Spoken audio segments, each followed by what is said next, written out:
சரிகமபாவினுடைய senior season 5 வந்து நடந்து முடிஞ்சது. இந்த சூழல்ல இப்ப என்ன இருக்கு அப்படின்னு பார்க்கும் பொழுது, பவித்ரா அவர்கள் மக்களுடைய ஒரு ஸ்டார் அப்படின்ற மாதிரியாக மிகப்பெரிய அளவுல ஒரு பரிச இவங்களுக்கு குடுத்திருந்தாங்க. இந்த நிலையில ஆரம்பத்துல இருந்தே பவித்ரா அவர்கள் உள்ள நுழைவாங்களா அப்படின்ற சந்தேகம் இருந்துச்சா, நம்ம ஆடிஷன் வரைக்கும் போயிட்டோம். எது வரைக்கும் போறோமோ, அது வரைக்கும் போவோம் அப்படின்ற ஒரு நம்பிக்கையில தான் அவங்க வந்தாங்களாம். ஆனா, அவங்க ஃபைனல் வரைக்கும் வருவாங்கன்னு எக்ஸ்பெக்ட் பண்ண நெறைய இடங்கள்ல சொல்லியிருப்பாங்க. அவங்களுடைய கணவரினுடைய ஆசையாக தான் இது இருந்திருக்கு. அதனால, அதற்கப்புறமாக அவங்க நிச்சயமாக தன்னுடைய கணவருக்காகவே இங்க வந்த மாதிரி ஆயிடுச்சு.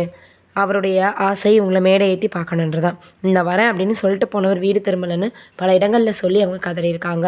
அவங்களுக்கு ஒரு மகளும் இருக்காங்க. இந்த நேரத்தில இப்போ என்ன ஆயிருக்குன்னா, பவித்ரா அவர்களுக்கு சரிகமபா டீம் வந்து அவங்க இடையிலேயே நிறுத்தி வச்சிருந்த வீட்டினுடைய வேலைய முடிச்சு குடுக்க போறாங்களாம். பவித்ராவே நெறைய இடங்கள்ல சொல்லியிருக்காங்க. ஏன்னா, அவங்க தன்னுடைய கணவருக்கு அப்புறமாக இங்க வந்து பாடுறதுக்காக வர்றது, ஷூட்டிங் வருது அப்படின்னு ரொம்ப பிஸியா இருந்திருக்காங்க. 1 வருடத்துக்கு மேல ஆகியும் கூட இன்னும் அத கட்ட ஆரம்பிச்சு முடிக்க முடியல. தான் கணவர் இருக்கும்போது விட்டது. அதற்கப்புறமா அத தொடவே இல்ல. அப்படின்னு ரொம்பவே வருத்தத்தோட சில இடங்கள்ல சொல்லியிருப்பாங்க. அதேபோல பவித்ரா அவர்களுடைய மகளினுடைய படிப்பையுமே கேஜி டைல்ஸ் வந்து எடுத்துக்கிறதா சொல்லியிருந்தாங்க. இதனால ரொம்பவே அவங்க இருவருமே சந்தோஷத்துல இருந்தாங்க. இந்த நிலையில கூட பவித்ரா எப்படியாவது முதல் 3 இடத்த பிடிச்சிரணும்னு கூட அவங்க ரசிகர்கள் சொல்லியிருந்தாங்க.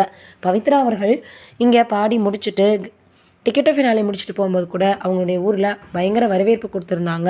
அப்படின்ற செய்திகள் எல்லாம் வெளியாகி இருந்தது. இவங்க வாங்குன பரிசு எல்லாத்தையுமே அவங்களுடைய கணவரினுடைய சமாதியில வச்சிருந்தாங்க அப்படின்ற மாதிரி நெறைய விஷயங்கள் நம்ம சமூக வலைதளங்கள்ல பார்த்துக்கிட்டே தான் இருந்தோம்.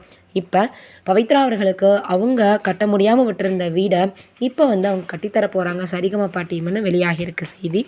இதையும் தாண்டி ஏற்கனவே அவங்களுக்கு இடையில கிடைத்த பணம் அது இதுன்னு வச்சு அவங்களுடைய அன்றாட தேவைகளுக்கு அவங்க யூஸ் பண்ணியிருக்காங்க அப்படின்னு தான் சொல்லணும். இப்ப பவித்ரா அவர்களை பற்றி வெளியே இருக்கக்கூடிய இந்த செய்தி சமூக வலைதளங்கள்ல வைரலாகி வருது.